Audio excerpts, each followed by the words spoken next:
The most beloved family film ever made was a nightmare to produce, and that is not a figure of speech. The original Tin Man, Buddy Ebsen, was hospitalized after the aluminum dust in his makeup coated his lungs. He couldn't breathe. He was pulled from the production and replaced overnight.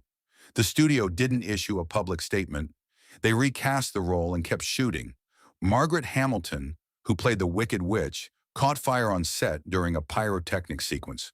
The elevator she was supposed to descend through the stage floor didn't move fast enough, and the flames hit her face and hands before she could get clear.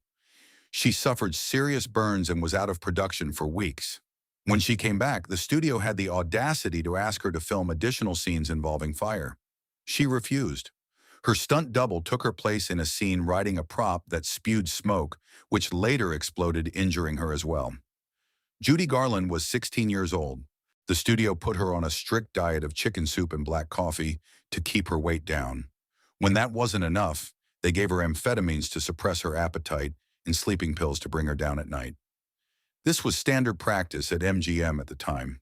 Garland later said the cycle of uppers and downers that started on that film followed her for the rest of her life.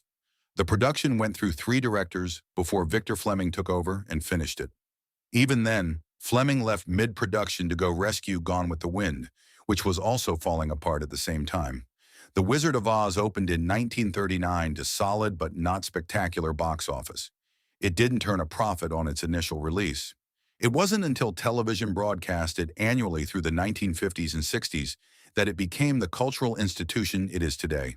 A burned witch, a poisoned tin man, and a teenager being fed pills by a studio that owned her contract.